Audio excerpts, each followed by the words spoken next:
ఇప్పుడు కేవలం 7,999 up to 10 kgs వరకు బరువు తగ్గి అధిక బరువు నుంచి వచ్చే ప్రధాన సమస్యలను దూరం చేసుకోండి. వైసీపీ హయాంలో లిక్కర్, ఇసుక మాఫియా, భూ కబ్జాలు నడిచాయన్నారు సీఎం చంద్రబాబు. క్యాజినో కూడా ఆడించారని మండిపడ్డారు. కనీసం మాట్లాడడానికి కూడా అవకాశం లేకుండా చేశారన్నారు.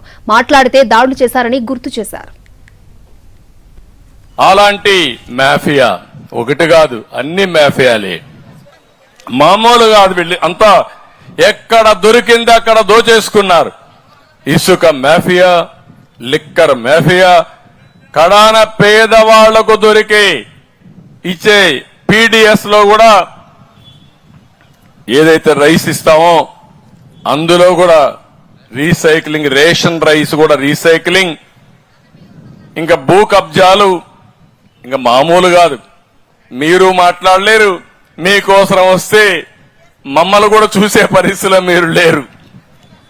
అలాంటి క్యాసినో మా తమ్ముడు చెప్తున్నాడు, క్యాసినో ఇక్కడ ఆడిస్తే ఇదేంటి మరి చేస్తున్నారంటే దానిపైన దాడి అన్ని మనం చూసాం, బూతులు. అందుకే తల్లి నేను అసెంబ్లీకి పోవడం మానేశా. ఆ రోజే నేను చెప్పా, ఇది గౌరవ సభ కాదు, కౌరవ సభ. మళ్లీ క్షేత్రస్థాయిలో గెలిచి అసెంబ్లీని గౌరవ సభగా చేసి ఎంటర్ అవుతారని చెప్పాను.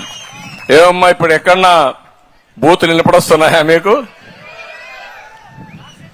ఎక్కడన్నా భూ కబ్జాలు కనపడొస్తున్నాయా అని అడుగుతున్నా మిమ్మల్ని. 2019లో జనం ఆలోచన మారిందన్నారు సీఎం చంద్రబాబు. ఓ సైకోను తీసుకొచ్చుకున్నామని గుర్తు చేశారు. అక్కడి నుంచి బూతులు మాట్లాడడం మొదలైందని తెలిపారు. అరాచకం, విధ్వంసం కొనసాగిందన్నారు. తాను కూడా ఇక్కడికి రాలేకపోయానన్నారు సీఎం చంద్రబాబు. కానీ 2019లో మళ్లీ మీ ఆలోచన మారింది.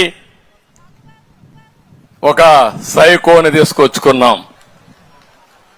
అక్కడి నుంచి ప్రారంభమైంది గుద్దుడే గుద్దుడు,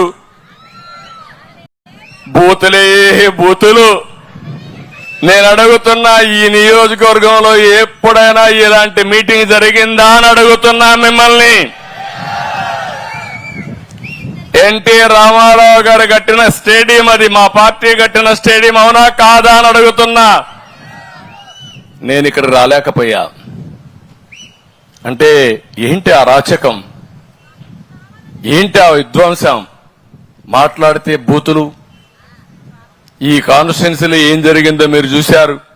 ఆడబిడ్డలు కూడా సోషల్ మీడియాలో కడాన అందరూ ఉన్నారు. నాకు కూడా తప్పలేదంటే ఆ బాధలు. ఎలాంటి పరిపాలన సాగిందో ఒక్కసారి మీరు ఆలోచించండి.